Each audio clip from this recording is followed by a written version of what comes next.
So now we're going to take a look at some multiplication. And when it comes to multiplication, basically what you want to do is you want to make sure that you're always multiplying outside numbers with outside numbers, which means coefficients times coefficients. And then inside numbers with inside numbers, meaning radicands with radicands. So you never want to mix those two. You can never multiply a coefficient with something that's inside of a radical. You can actually multiply those numbers, but you won't actually get the right value. So make sure that you're always matching things up. So let's take a look at this example here. We have a radical 3, and then we have a binomial. We have two terms. So basically we're going to distribute this radical 3. Alright? So when we distribute that radical 3, we're going to end up with radical 3 times 5. And then we have plus, and I'm going to do radical 3, and that gets multiplied times the radical 30. Alright, so let's take a look at what this turns into. So this is a radical, and this is a coefficient. So they are not like each other. We can't technically multiply 3 and 5, but we have to think about something. This radical 3 technically does have a coefficient, and remember that when you don't see a coefficient, it's 1. So there is technically an outside number here. Alright, so when we multiply these two terms, we're going to do 1 times 5, which gives us 5. And then radical 3 times, this doesn't have a radical. Technically it could have a radical, it could have a radical 1, because radical 1 is just 1, and 5 times 1 would be 5. But you don't need to overcomplicate it. Basically, when you have nothing to multiply a radical by, you just stick it right next to it. You just tag it along. Alright, so this becomes 5 radical 3. Alright, I'm going to bring down that plus sign. And now here we take a look, a radical 3 and radical 30.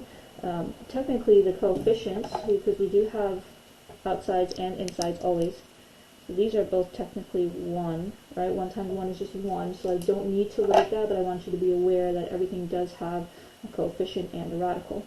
Let's focus on this. Radical 3 times radical 30. 3 times 30 is 90, so I'm going to put that under the radical. Alright, and I'm not done there because I have to always check if I can simplify. So radical 3 doesn't simplify, so I'm going to bring that down. But radical 90, I'm going to do this off to the side. Radical 90 can be rewritten as radical 9 times radical 10. Right, and I chose radical 9 because the square root of 9 is 3, so this becomes 3 radical 10. So I'm going to bring that down here, and now let's do one last check. Can we combine these? Well, we do have the same index, they're both square roots. We don't have the same radicand, right? This is a 3 and this is a 10. So because they are not like radicands, like radicals, this becomes our final answer. Alright, our next example, we're going to take a look at something a bit more complex. So we have radical 5 minus radical 6 times radical 7 plus 1 not inside of a radical. Okay, so you guys have seen things like this before, maybe not with radicals, but you've definitely seen a binomial times a binomial. So same idea, we're just going to start distributing. So I'm going to do radical 5 times radical 7 and then times 1. So I'm going to actually write that out. I'm going to do radical 5 times radical 7, right, that's the first multiplication I do. Then I'm going to bring down this plus, and I'm going to do radical 5 times 1, so I'm just going to write that all out so that you guys can see every single step that I'm taking.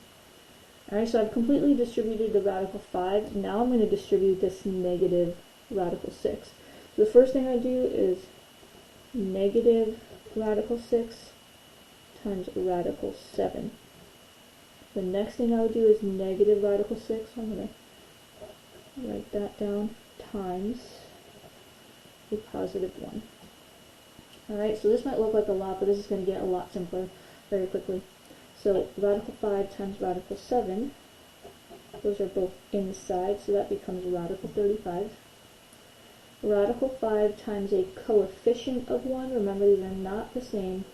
So this technically becomes 1 radical 5, which is just radical 5. You don't need to write 1s, just like you don't need to write 1s in front of x's.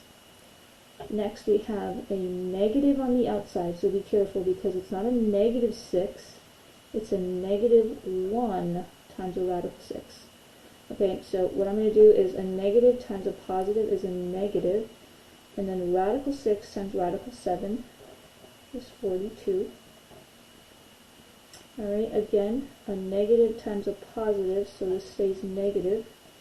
And radical 6 times 1, which is a coefficient, is 1 radical 6, so that's just radical 6. Alright, and you guys know what I'm going to say next, right? We have to check and see if there are any like terms, if we can simplify. So 35, if I wanted to break that down, would be 5 times 7. Right? There's no other way to break it down other than 1 and 35.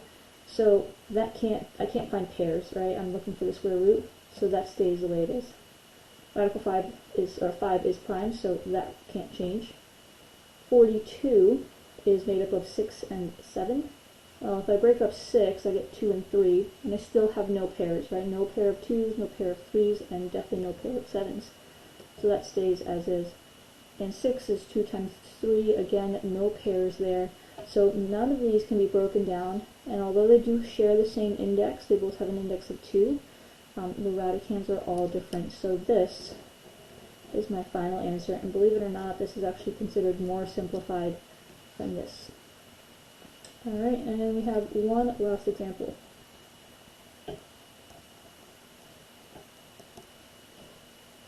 So, of course, it's going to be more complex, building our way up to some of the harder ones.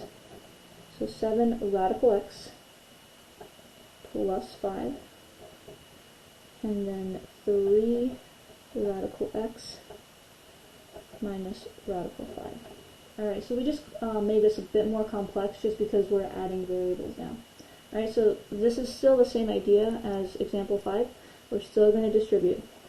So I'm going to write everything out. I'm going to write this one out a little differently in case the last one was a bit overwhelming for you written in this way. So I'm going to do 7 radical x, and I'm going to multiply that times 3 radical x, and I'm going to simplify it right away. So I'm going to do outsides with outsides, insides with insides. So 7 times 3 is 21 radical x times radical x. Well, x times x is x squared. So let's not stop there because we can actually take the square root of x squared. The square root of x squared is x. So this is 21x. Alright, next I'm going to do 7 radical x times negative radical 5. I'm going to write that as negative 1 radical 5 because that's really what that negative means. Now I'm going to simplify it. So 7 times negative 1 is negative 7. And radical x times radical 5 is radical 5x.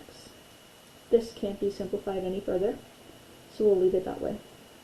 Alright, next we're going to start distributing this 5. So 5 times 3 radical x.